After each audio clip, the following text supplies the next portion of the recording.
السلام علیکم دوستو. نظم و ضبط سے ہی زندگی جو ہے وہ بہتر بنتی ہے.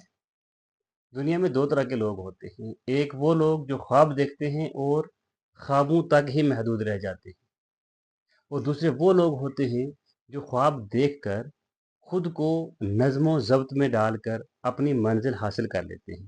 فرق صرف نظم و ضبط کا ہے. نظم و ضبط کا یہ مطلب نہیں ہے کہ زندگی مشکل بنا دی جائے. نظم و ضبط کا مطلب یہ ہے کہ اپنے وقت کو قابو میں رکھا جائے، اپنی عادتوں کو بہتر بنایا جائے اور خود کو اس راستے پر رکھا جائے جہاں کامیابی جانے کے لیے کھڑی ہو. دنیا کی ہر بڑی کامیابی کے پیچھے ایک شاندار نظم و ضبط چھپا ہوا ہوتا ہے. نماز ہو، تعلیم ہو، کاروبار ہو یا کسی سے کوئی تعلق جوڑنا ہو، جس کام میں نظم و ضبط ہو وہاں برکت ہوتی ہے، ترقی ہوتی ہے اور سکون بھی ملتا ہے. سچ تو یہ ہے کہ نظم و ضبط کبھی آسان نہیں ہوتا. جیسے صبح جلدی اٹھنا مشکل، پڑھائی میں فوکس رکھنا مشکل، غور کرنا مشکل. لیکن یاد رکھو، آسانیاں جو ہیں وہ سہولیت دیتی ہیں، مگر مشکلات انسان بناتی ہیں. چند چھوٹی چھوٹی چیزیں آپ کی پوری زندگی کو بدل سکتی ہیں.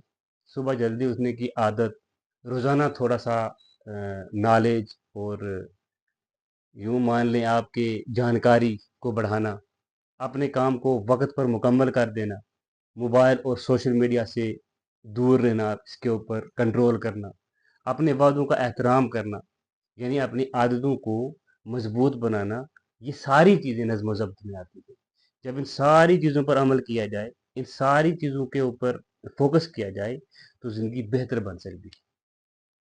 اگر تم آج ڈسپلن میں نہیں رہو گے، ڈسپلن کو یا نظم و ضبط کو اختیار نہیں کرو گے، تو کل زندگی آپ کو مجبور کر دے گی سوچنے پر.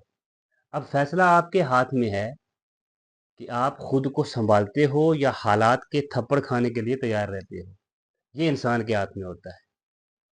یہ تبھی ممکن ہے کہ آپ اپنے حالات کو بہتر کر سکتے ہیں نظم و ضبط کو اپنا کر.